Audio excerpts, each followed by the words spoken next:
Welcome to the Red Ink Revival Leadership Podcast. I'm your host, Patrick Norris.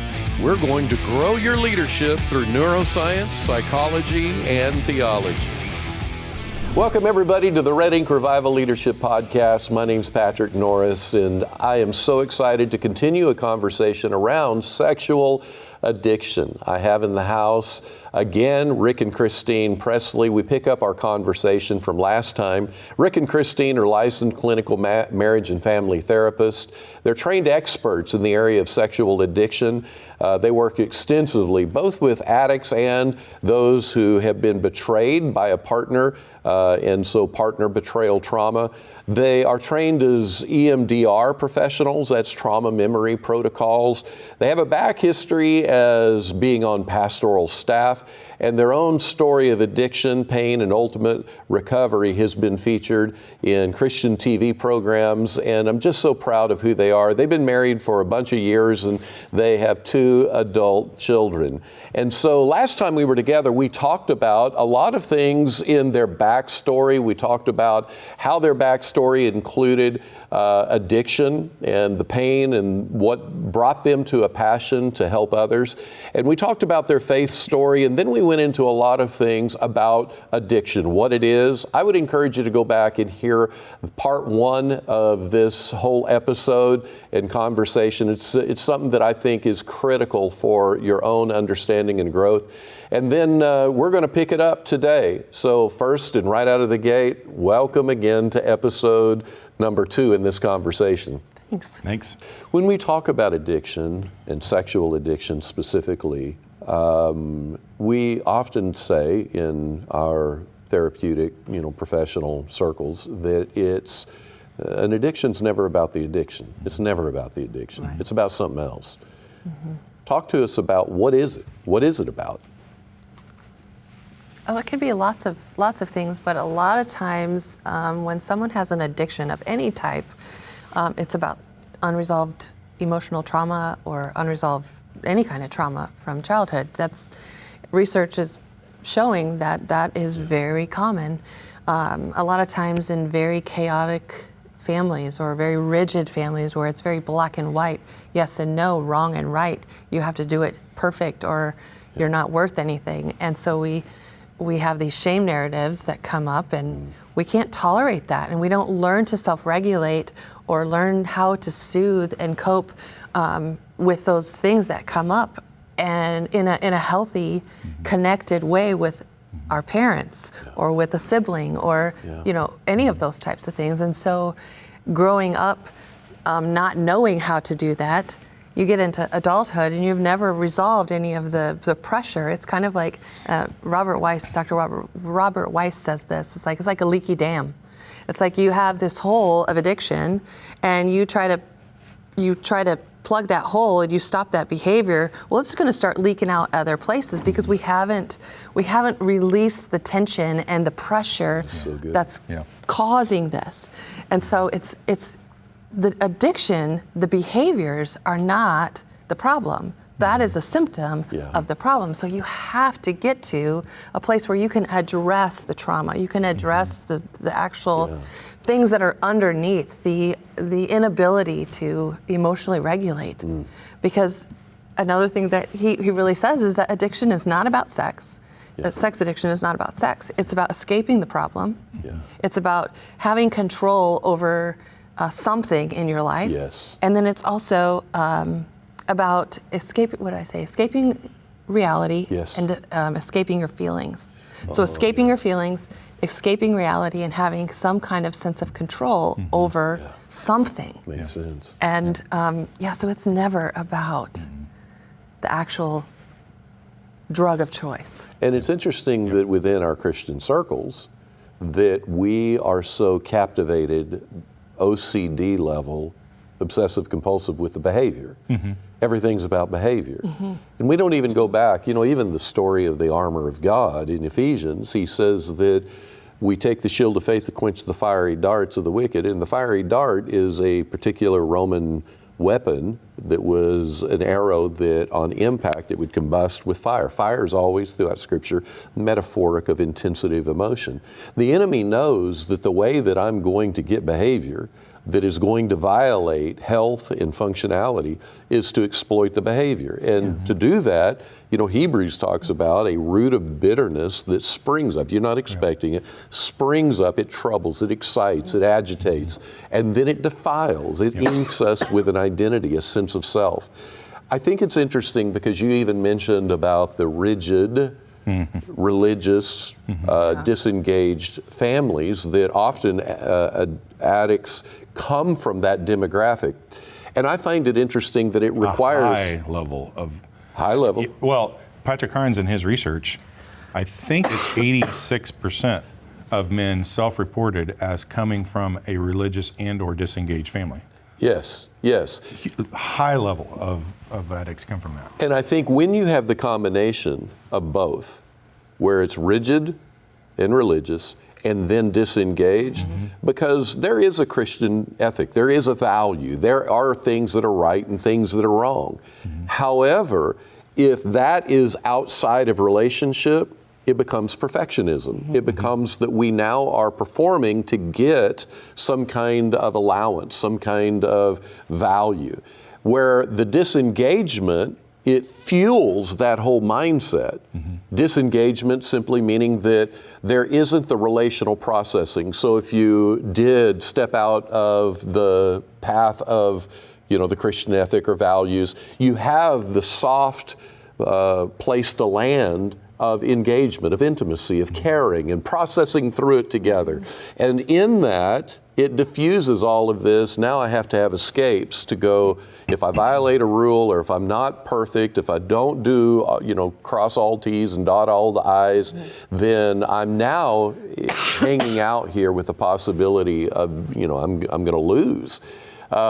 And so there are demographics, and the Christian environment where there's a lot of rigidity, and it's very religious, it's about behavior, it's not about health and functionality, then that, combined with, the idea, and a lot of our parents did the best they could. We celebrate them for the sacrifices that they made, but a lot of our parents never knew how to connect with us. They didn't know how to search us, to know us, and their idea, this is so common, their idea of connecting with us is letting us be the student to their lectures.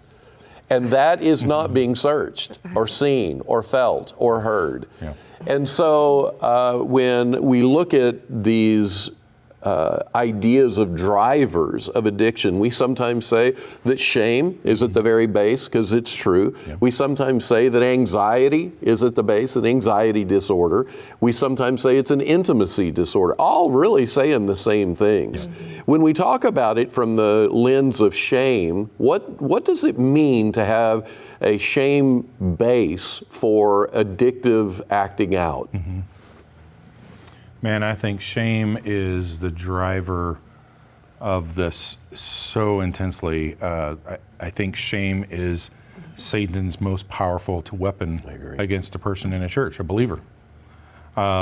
Shame is that experience and that thought and that emotional reactivity to, I am something. I'm a pervert. I'm unlovable. I'm not good enough. I'm broken. You name it. Whatever that I am message is probably shame. And that's what Satan wants to get us to do, is believe that. Anything that's other than I am a beloved child of God is Satan's tool to get us to believe something different. And that creates pain. That creates stress. That creates grief. That creates anxiety. That creates depression. And we don't want to tolerate that. Our bodies, again, move from bad to good. So we want to feel something better than anxiety and shame and stress and all that. So we act out this behavior for a momentary sense of relief, pressing the button on the pressure cooker to let a little steam off, to let a little, okay, for a minute there I felt loved. For a minute there I felt excited and filled with these dopamine, oxytocin, norepinephrine, adrenaline, really powerful and feel-good drugs. Yeah. And that feels way better than stress cortisol. Yeah. Feels way better than anxiety. Feels way better than depression. Yeah. And shame is that thing that just creates and continues to fuel. It's like we just watched Polar Express, and it's a steam engine. You gotta put the coal in the fire engine, and shame is the coal that goes in the fire that creates the pressure for the steam. And it's just, and man, I think, unfortunately, I don't know how this happened. I mean, you can go back and look at history, but it seems as though religious environments, and I'm not just talking about Christian, I mean, you look at most religious environments. Yeah, real. People that I think people that go to seminary and stuff, they must take like a 2-year master level course in how to shame. It's unbelievable how, and it's unintentional. Like it's these words, we don't, like, sometimes you'll get a really aggressive preacher who's preaching ways that's like shame. But man, it's so like under the surface. Yeah. And it's this idea that like Christine was talking about when she was telling her story, I'm not good enough. I felt that way certainly too. God isn't pleased with me. Yeah. He loves me because he has to, but he doesn't like me. Yeah. So what do I need to do to become likable, to become lovable? And that energy that it takes and that pressure, and then I do it good for a little while and then I fall off the wagon and I've gone back to my old behaviors. Yeah. And now I've got to somehow regain all the ground I lost and try to make God love me again. And then I fall off the wagon. Yeah. It's just this pattern, this reciprocal pattern that shame creates in our life. Hey everybody, I want to slide right in and interrupt the conversation. I want to ask you to do us a huge, huge favor. If you can go to wherever you get your podcast and review it. Give us a review and give us, 5 stars. It would be such a help to promote our show in Apple and in other places. Also, if you could like it and share it, if you watch it on YouTube, if you will comment about the joy or the thrill or the insights that you're gaining from it, I want you to know that every comment becomes a catalyst for somebody else. Again, it would be a huge favor to us if you'd do that for us. But now let's go right back into the conversation. One of my favorite illustrations that you give as you pick up your bottle, one of my favorite illustrations you give is when you're helping a person struggling in addiction, and for the sake of technicality and as we talk through stuff and clarity and et cetera, I will often talk about the addict. But one of the things you love to do is to separate that because it's such a part of an identity label. And you use a water bottle to illustrate this. And would you do that right now for everybody? And if you're watching and not listening on an audio podcast, but you're watching on our YouTube, this is just a great illustration. Yeah, so I'll try to explain it. So this becomes very important and helpful to people who are showing all the signs and symptoms of being a sex addict, but they're having a really hard time with that label. Yeah. I love to use this thing because what they're resisting is this feeling of once I am that, or once I'm declared that, then that defines me for my life. Yeah. And I don't want to be an addict. I don't want that label to carry, because it carries shame. Yeah. And so I'm pushing back against, and they don't know this, but they're pushing against that shame that they feel when they sense that there's this big red letter A on their chest of addict. Yeah. And so this is pretty helpful. And so I asked them to describe what happens when they've been going on and on about their day, about their week, and things are going relatively well. And then all of a sudden, they start to kind of fall down that hill of relapse or going back into the old behaviors. Like, what happens in that moment? Yeah. Curious about the stress, curious about the emotional difficulty they're carrying. What about their work? What about their marriage? What about their family? What about something? And really, what I'm asking them is, what is the trigger? Yeah. What happened? Yeah. And so they'll talk about that, and then I'll say, okay, so then what does that make you do? What does that have you do? Yeah. Well, I end up watching porn and masturbating. Yeah. Okay. And what do you feel right after you do that? Oh, I feel guilty. I feel like a failure. I feel shame. I said, okay, well, that's great, because what you're telling me is that who you are and who you want to be isn't how you're acting. Yeah. And so I wonder if we could, and I pick up an object in my office, and right now I have a water bottle in my hand, and I kind of point to this and I say, I think, this is what I think. I think this is the problem. And I'll point to them, I say, you're not the problem. Yeah. Yeah. But this thing in your life that you have that got created by something you did or something that happened to you, Yeah. or multiple things that happened to you, whatever, Yep. it got created and it came into your life, and it has enormous power in your life. Yeah. But this thing is the problem. You're not the problem. Yeah. Yeah. So let's call this thing problematic sexual behavior. Yeah. This is the problem. Yeah. Where it comes into unity with, say, a recovery group in saying I'm an addict.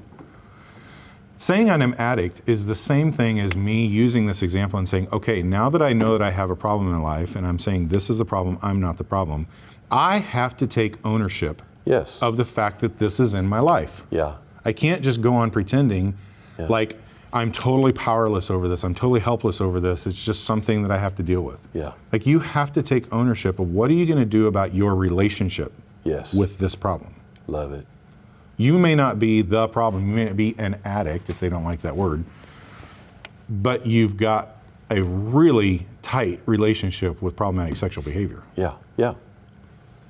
And Yeah. so it's a way to kind of separate the person from the problem and give them some love space if they can't get their brain wrapped around Because part of what that does is it lets the person struggling look at, oh, the problem is here, and because it's here, I can see it, I can work on it, I can grow through it, I can become the kind of free person I want to live. Now, I want to hijack that and go to our Christian biblical interpretation that when we think of God loving us, liking us, being in a good mood, we know that He does that He commended His love towards us, and that while we were yet sinners, His love to us was at our worst day, not at our best. Right. That when I think of how He is touched with the feeling of our infirmities, which implies He knows I have some fragility. I've got things in my life that still are in a sanctification process. I'm growing. What this illustration will do for all of us is allows us to look at it and say, this is something I can work on, and then you tie that to the Christian doctrine of the Holy Spirit's help, the Parakletos, where He comes aside you to help you work on it. So in your book, The Cure, talk about the crap pile. Yeah, so this is great. I had a feeling that's where you're going. So what we think, and I think what shame tells us, is that we have to do something about this problem. Like, I have to fix this problem. I have to clean this up. I have to stop acting this way. So, maybe you go see a therapist, maybe you go to a recovery group or whatever in your attempt to solve this problem, because God is on the other side of the problem. Yeah. God in the way we frame it up. Yeah, that's what shame tells us, is that this problem is between me and God. Yeah. Whereas when you talk about the Parakletos and the help, is that He's actually standing right beside us, looking at our problem with us, and whispering in this loving, are you ever going to trust me to help you with this problem? Yes. Like, why do you continue to think that you've got to solve this problem for me to love you? Yeah. Yes. When it's actually my love with you that helps you solve this problem. That is so powerful. Yeah, that's something for somebody to sit back and meditate on. And I think that's an area, because part of what we struggle with in the shame base is not even that God loves us, though that often can be true for people, but it is the idea that God loves me, but we still have the self-deprecating, attacking, caustic voice to ourselves. And the great commandment, Jesus says, is to love the Lord your God with all your heart, soul, mind, and strength. And that's a deep, haul-in kind of a deal. And the assumption there is that you would love him because he first loved you. And then he says the second part of the great commandment, or the second greatest, is that you would love your neighbor as yourself. So the second is you love yourself. So many people struggle with seeing their flaws, their imperfections, and being able to then say, I love me in my flaw. I'm not waiting for me to get perfect, because no human has ever been told while they're in this human body in a fallen world that we would be flawless. Nobody has been told that. That's the standard we judge ourselves and beat ourselves with. So if the process of sanctification is growth, and that is the word throughout the New Testament that we're to be thinking about, how do I grow? How do I develop? How do I explore these things that are driving me? What is that shame voice? Why is it telling me what it's telling me? And how do I first let God sit in the flaws and the pain of my life and love me in it? And then how do I take that and the gift of God's righteousness, that he made us righteous, how do I take that and leverage it as power to love myself, or to have a better word, radical acceptance of me in my flaws and imperfections? When we don't do that, we again take all these extra off-ramps and escape mechanisms to be able to make ourselves feel better. So again, I think it's so important that as Christians and as pastors that we don't focus on the behavior. We let the behavior make us interested and explore. I do think sometimes pastors can be hyper-critical and very obsessed with the behavior because of the threats they feel. Their own story hasn't been processed. They haven't dealt with their own threats and fears and anxieties. And if this person is struggling with something, what does that mean? What's it mean to me personally as their friend? Because the honesty is, as a pastor, sometimes people bring you problems and you don't feel competent to deal with it, and you want to freeze up and be like, I wish I was anywhere on this planet that in this moment, because I feel like I'm supposed to be the expert. I'm not. I don't know what to say. I don't know what to do. And so in that space, it's easy to default to a religious cycle of just rigidity. Just tell them stop, don't, repent. Tell them all these phrases. And it's really about my own fears. Some fears are, well, what if this gets out of hand and the whole church then enters into a war over one person's negligence or their Christian ethic being violated, and they're on stage, and what's that mean? And the pastor's responsible. It gets pretty screwed up pretty quick. And so just like family systems can be toxic, church systems can certainly be hotbeds for growing addiction. And we've seen it over and over. When I think about the intimacy disorders, the anxiety that's behind it, Dr. Carnes talks some about the cycle. And of course, those who don't know, Dr. Patrick Carnes he's the godfather of modern day recovery when it comes to sexual addiction. Anybody who is saying as a professional that they are an expert in sexual addiction and they've never read one of Dr. Patrick Carnes' books, you need to know they don't know. They don't, like, who's he? Well, they don't know. And he talks about things like a belief system, the impaired thinking, the addiction cycle that's preoccupation, ritualization, sexual compulsivity, and then a person gets into despair, the shame and guilt fires up, gets into unmanageability, and they're just cycling through it over and over. We don't have to take those words or those pieces, but maybe that triggered some ways to think about how a person cycles in addiction, the rituals and so on that they do. Do you guys either one of you want to kind of jump into that and just help us think of pieces that go into an addiction cycle? Yeah, so this is really important for people to break this out over time. Like my guys that I have a group that I work with, we go through this, I think in chapter 2 of the workbook that we have. So they get exposed to this early on, and I teach it to them. But this is, I think, a lifelong journey to really unpack what this looks like, because if you're a student of yourself, if you're curious about yourself, if you're a student of health and well-being, and thought processes and the impact that shame has on you and the ways that shame has integrated itself into every aspect of your life, you'll be 15 years down the road in recovery and still be learning new ways that this cycle is working in your life, or the ways that you got to face this. So that's amazing.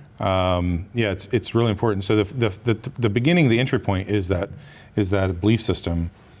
And that belief system is what I talked about, is kind of that shame core of I am blank, I'm not good enough, I am, a failure, I am unlovable. And man, that comes from such so many different ways. It's amazing to me when we work with clients how sometimes the most benign, loving thing that a parent could have done gets lodged in a kid's brain as being not good enough. I had a day or two or a season of my life where I struggled in school, and now I'm stupid. Yeah. And it carries on, and it's just, no, you just didn't get a concept in school. Once you got it, you moved on. Yeah. But it gets, in those critical ages of 6, 7, 8, 9, that it gets lodged, and now I'm stupid. You know. And then the impaired thinking is the impact of that. Like, how does that then change the way you act or the choices you make? So if I'm stupid or I'm not good enough, then the impaired thinking would be, why try? Yeah. Why even do that? So it begins to kind of change some of my behaviors, which just reinforces the shame. Yeah. And then that increases the negative yuck in our life. Talk about the stress cortisol, the depression, the anxiety. And so we then want to have something that helps us move from bad to good. Yeah. So we pick up a behavior, or we try a behavior, or we might try lots of behaviors, but we start to zero in on one that's more accessible, easier to get to, feels really good. And that, for a lot of people, that is sex, because what do you have? You have your genitals with you all the time. You may not have access to beer and alcohol all the time, but you got your genitals all the time. They're with you, always. And so there they are. And you have easy access. So I go to that. I go to that really often. And then, but to finish that cycle, that part of the cycle is once I do that thing, then it makes me feel bad. And I have the kind of this feeling out of control or feeling like a bad person, and this just increases the shame, so we just keep going around. But the other part of the cycle that Carnes developed was that once we've kind of entered into that behavior and repetitively, compulsively gone to that behavior, then that will start kind of sending us into a cycle of acting out. So the behavior, the preoccupation. Yeah. So the preoccupation part of that is when I start to think about and have thoughts of, fantasies about, memories about acting that out. Yeah. So something will cross in front of your mind, a thought will fly through your mind, or something will trigger you, and now I'm on the path, I'm on the hunt. I'm looking for opportunities to act that out. Yeah. And then we go into the ritualization, which is step by step, like, well, if I do step A, and then I do step B, and then I do step C, and then eventually I get to Z, shockingly, those steps are pretty predictable. Let me jump in again and tell you about two amazing opportunities for pastors, spouses, and senior leaders of ministry. We have a monthly, we do on Zoom. It's a 2-hour event every second Monday of the month throughout 2021. We also have 6-week modules that are called Weeklies. So we have a monthly, and we also have an opportunity for Weeklies. The Weeklies, we help you rediscover the deeper parts of your story. First, I want to dig down into our monthlies. We gather with Dr. Todd Bowman, who's a psychologist, neurobiologist, is on many of our podcasts. And then we have usually a guest who is a tenured minister, a strategist.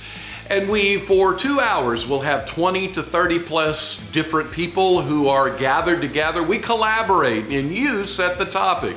We come out of the gate with a particular thing on our hearts, and then you Want to talk about tactics, strategies, what to do in a political season or in a pandemic season, or what needs to happen in your marriage or your parenting? Maybe there is a parishioner that is just triggering you like crazy, or it's so complex you're trying to figure it out. Well, we've gathered together the best hearts, the best minds to be able to pull that stuff apart and then help you put it together again. So that is our monthlies. Again, it's free, doesn't cost you a dime. It's our gift to you. Then we have our weeklies. Our weeklies are with 6 as a minimum, up to 10. We have males and females that are set apart, and we help you understand the emotional drivers that have been driving you and what has actually inked your sense of identity. It's a profound experience. Our graduates tell of how life-changing it has been for them. We walk through your history and we help you make sense of your present.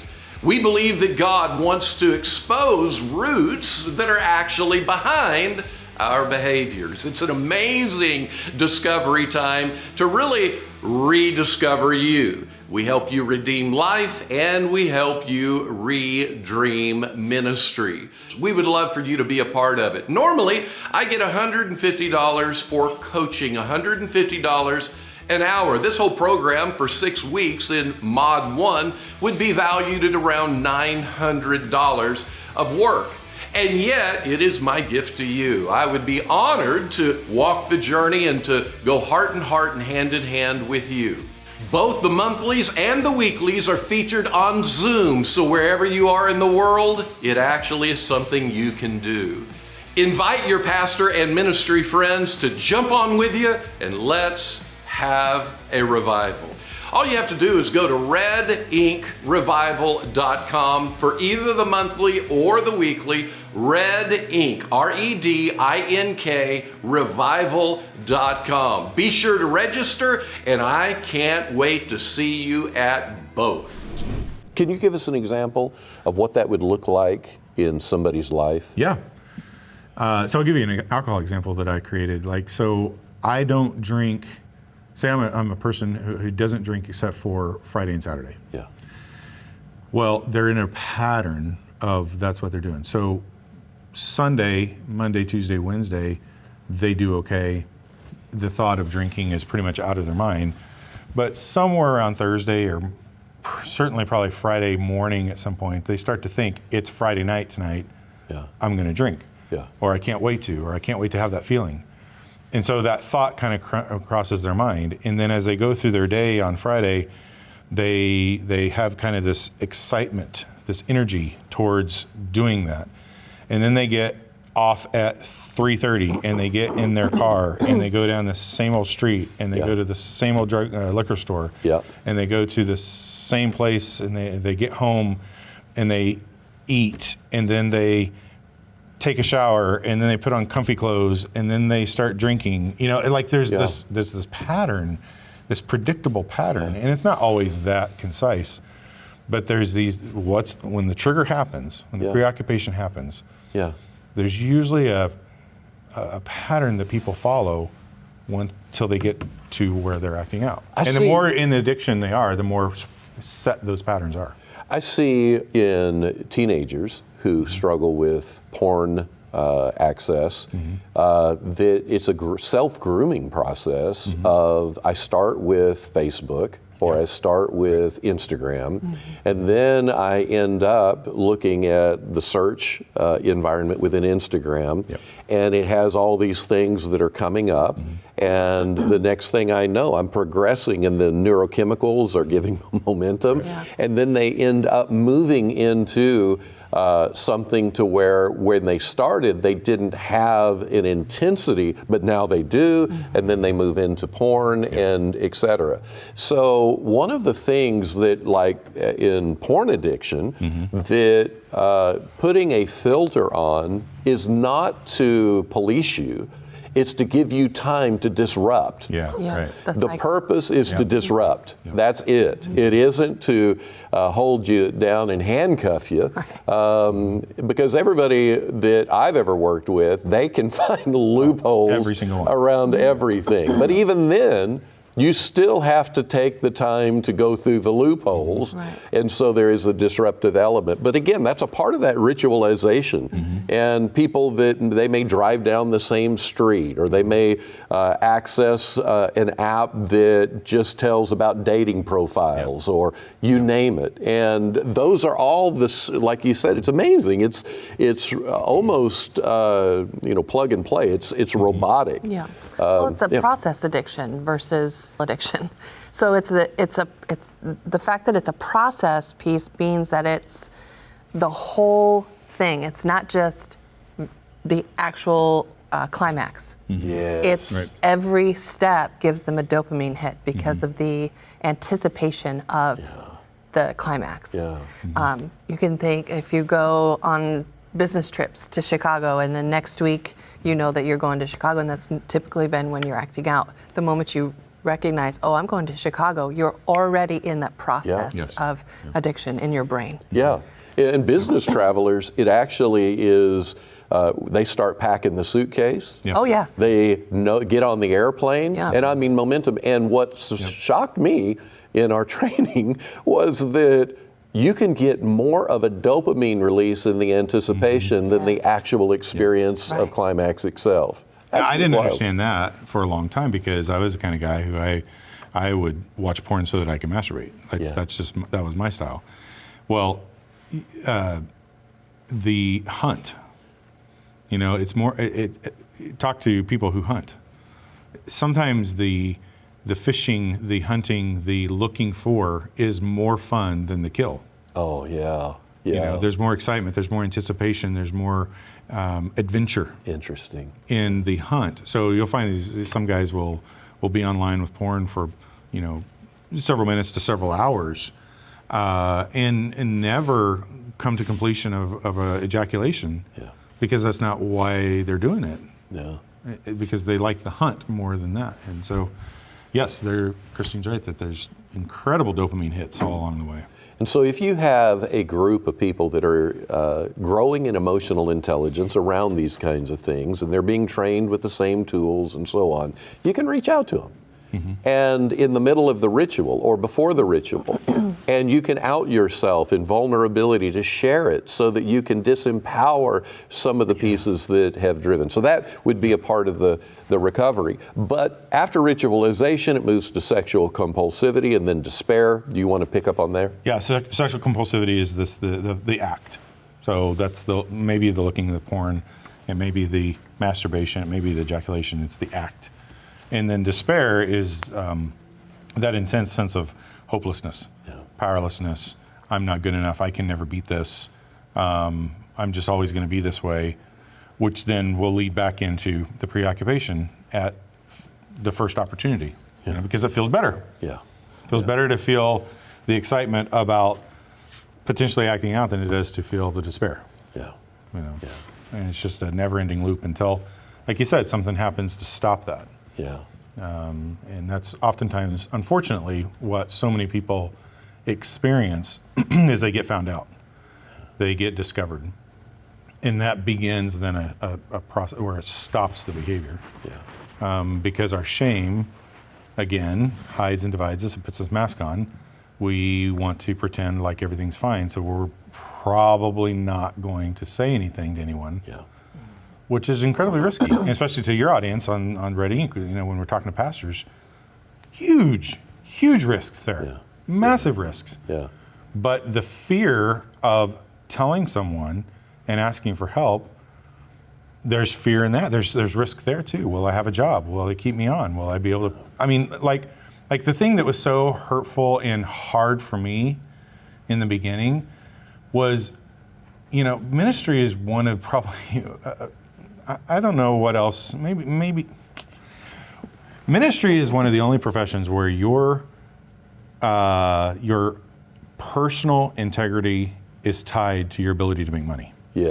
And provide for your family. That's a big deal. It's a huge deal. It's a huge deal. And so when you're a pastor and you're stuck in this, the thought of calling someone and confessing, the thought of talking to your wife and confessing, the thought of getting some kind of help, the thought of going to a therapist is completely out of the question. But what the addiction is keeping us from, what that fear is keeping us from, is realizing the unbelievable destruction that comes from getting caught. Yeah. And getting found out. Yeah. Amazing. Well, let's switch gears and jump into the recovery. So what's it take to recover? What's it going to cost somebody in their first steps all the way to how long it's going to take? But what goes into recovery? A lot of hard work, Yeah. a lot of time, a lot of energy. For the addict themselves, recovery requires honesty. Yeah. I have so many partners who over the years have said, is he going to do this again? Yeah. Is he going to relapse? Are we going to find ourselves in that place again? And I said, not if he'll be honest. Yeah. Honest, that secrecy, the shame that drives us to secrecy, there's so much power in that. Yeah. And then on the converse side, there's so much freedom in the honesty. Yeah. Yes. If you're honest with some guy, you got a guy, a recovery support group that you're in, you got a good therapist you're meeting with, you're developing a healthy relationship with your spouse where you can have those honest conversations, you'll be able to do this. Yeah. Will it be perfect? Probably not.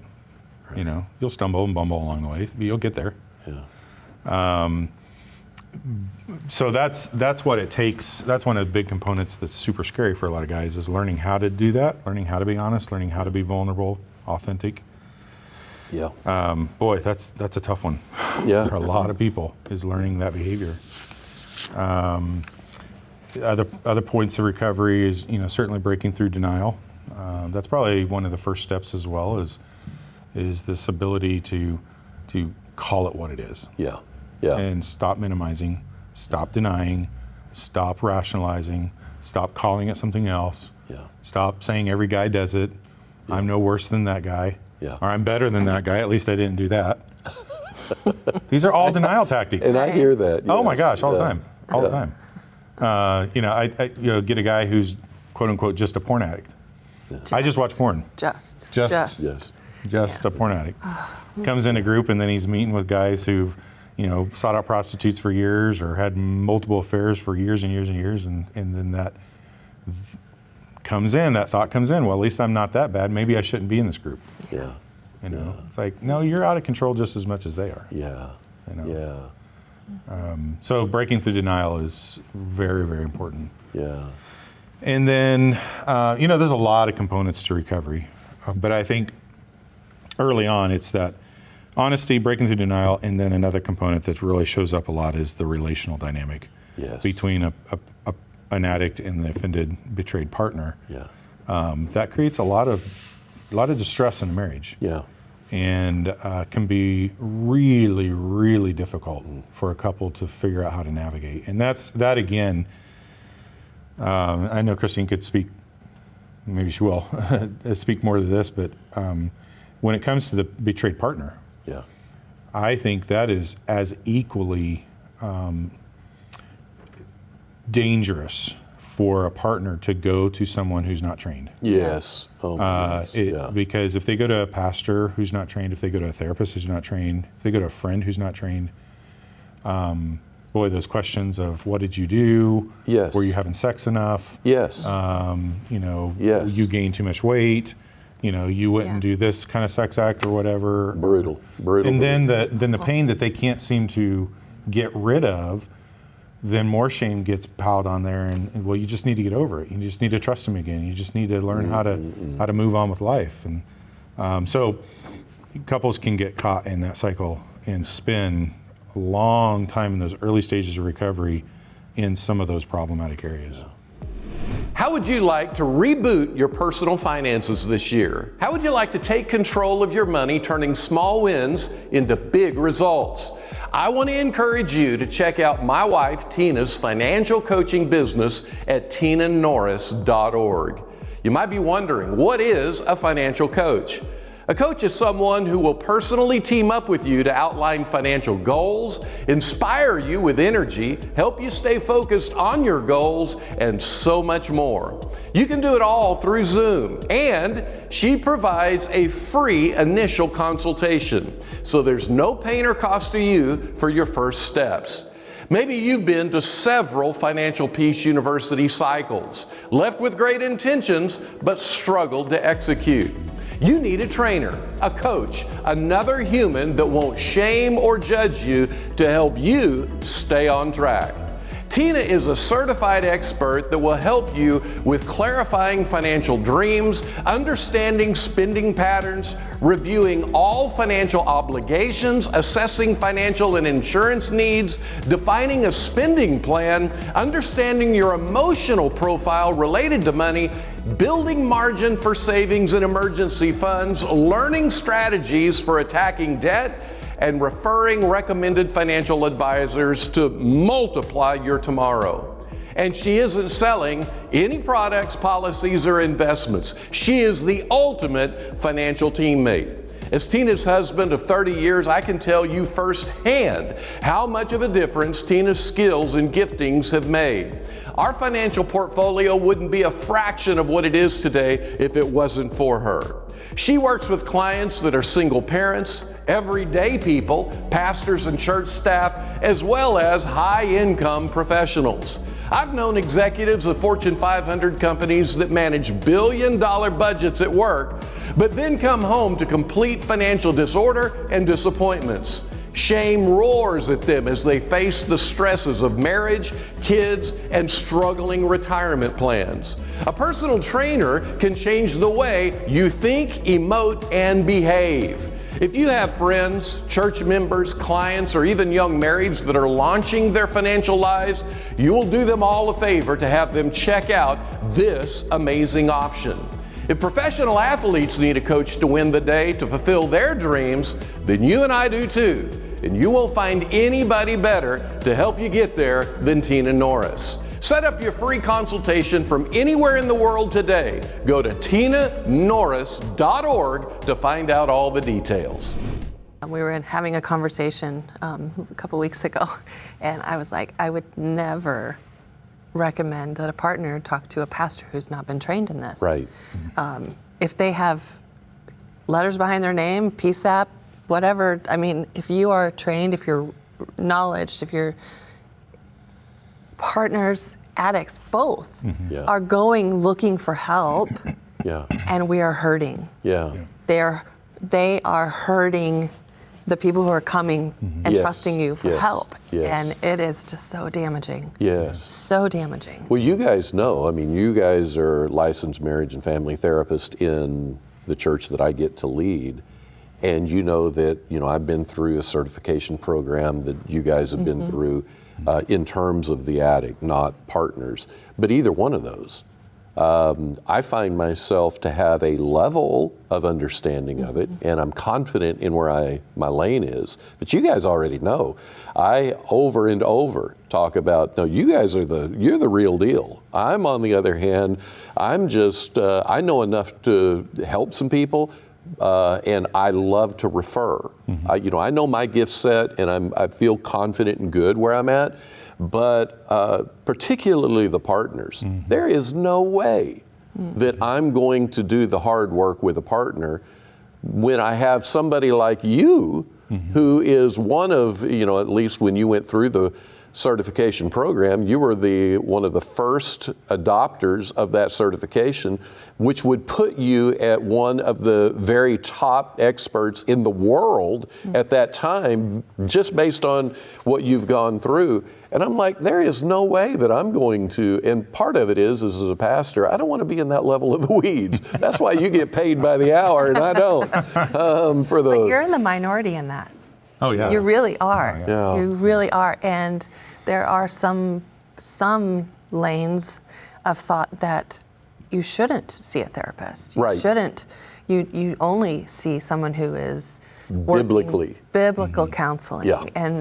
And that is great for what it is. And if you have a heart attack, you're not going to go and see an orthopedist, right? That's got biblical understanding of why you had a heart attack. You're going to go to someone who knows about the heart. Yeah, that's right. And so That's this so is right. the same type of thing, and you could really kill someone. Yeah. You could kill someone. I mean, 65% of partners have suicidal thoughts. So you tell a partner, go have sex more with your husband. Right. Or just wear some lingerie, or have a drink before you Yeah. have sex. What? Yeah. Like, this is Right. my fault. It's not my fault. No. It's never a partner's fault. Yes. Ever. Yes.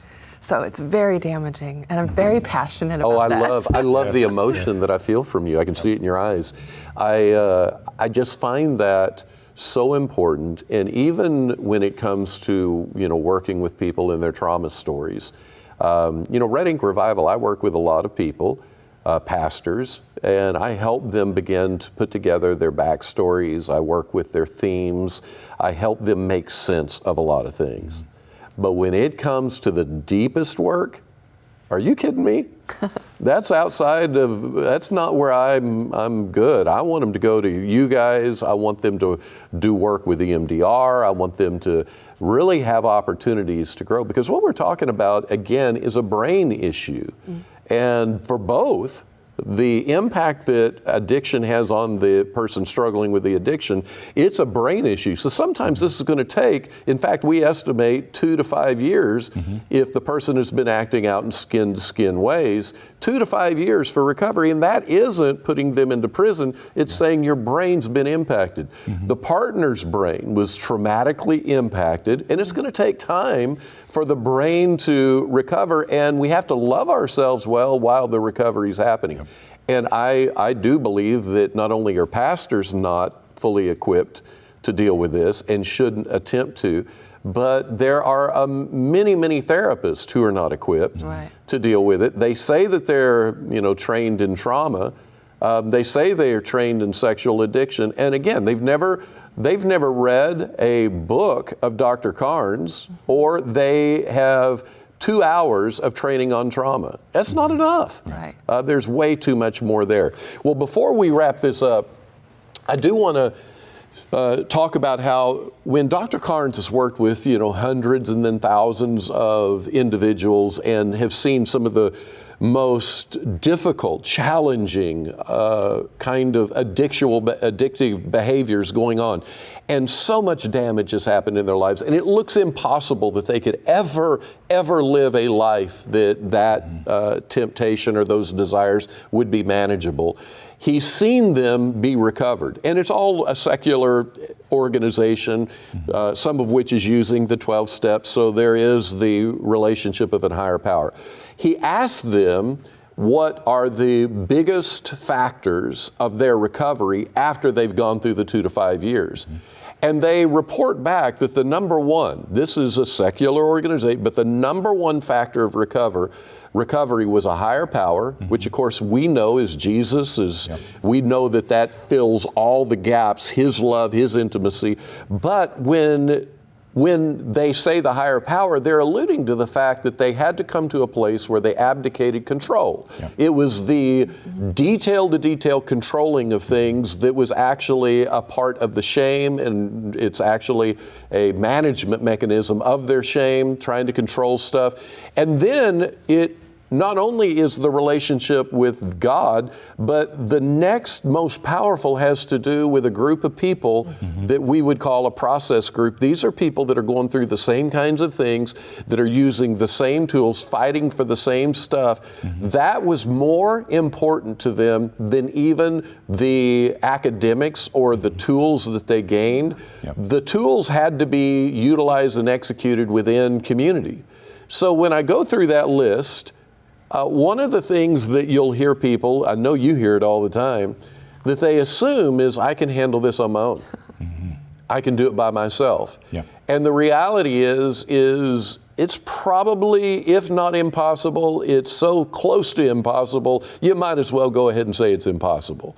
So how would you guys say, what would you say to somebody who is struggling in addiction and sexual addiction, and they are still trying to pull themselves up by the bootstrap and think they can conquer this on their own. And if the power of God's real, if the power of God's real, if the Word of God's true, and if the Holy Spirit's the Holy Spirit, I can do this with Him alone. I love to go all Dr. Phil on them. How's that working for you? There you go. Right, you can't do this on your own. I mean, we're created for connection, and connection is about being seen, intimacy. It's about you seeing me and me being vulnerable and allowing you to see me. Yeah. And if that is not a part of your life, I can promise you, you're not going to be well. Yeah. You're not going to be well. So wearing a mask, people think, well, what this impaired thinking is what my partner doesn't know won't hurt her. Yeah. And yet they go home and they do life as best they can as this compartmentalized person, and they put that piece in a one silo, and then they try to do life here. Well, what they don't realize is that you can't get to a 10 out of 10 on intimacy if you have the silo that's hidden. Yeah. Mm-hmm. Because you'll always wonder, if they knew this piece, would they really love me? Right. You'll never get to what you truly want if you're not open and vulnerable, ever. And you can't do that right off the bat with your partner. Yeah. You have to do that in a safe place with a group, with other people who are struggling, who can say, man, I get that. Yeah. Mm-hmm. And they can say, I get that, but do you know what's going to happen tomorrow if you do that right now? Right? Yeah. What's going to happen? Yeah. And so they just challenge them, and they sit with it, with each other. And you can probably speak more because you work with them. Yeah. But that's so good. It's good. Yeah, you got to have community. You got to be vulnerable. You got to be open. You got to be with people that are in this journey with you. It's probably now some people I get that are in maybe more isolated communities, small towns, that kind of thing, that don't have a lot of resources available to them. There's online opportunities to connect with people. But if you are going to connect with someone, I really encourage you to try to find someone who's willing to be vulnerable back to you. Yeah. Because, you take a guy who's struggling in some way, and he gets, maybe he finds a couple older gentlemen in his church that they'll get together once a week for breakfast and for accountability. Yeah. Okay, great. That's a great idea. The problem is that he's going to be the only one showing up and confessing a struggle. Yeah. Because these other guys are not going to do that. They're there to help him. Yeah.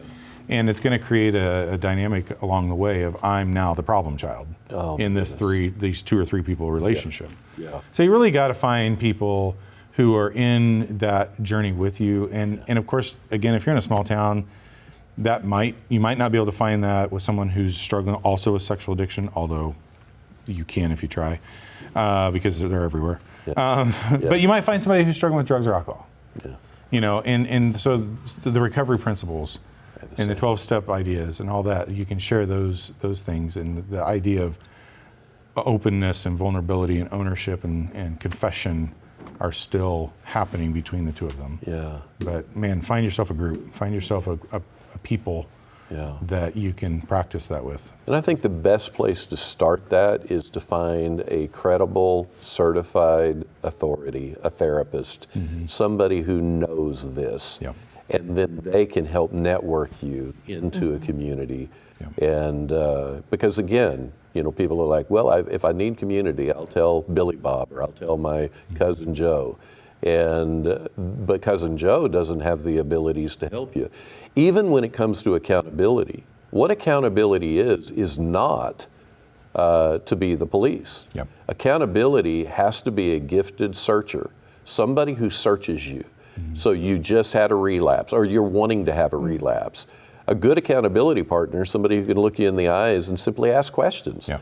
What stresses are going on in your life? Tell me a little bit more about what's happening around your job or your family, and why are you in distress? Let's talk about that, and then move into if you relapsed, tell me about what was going on. What were you feeling? What did you learn? What are you growing in?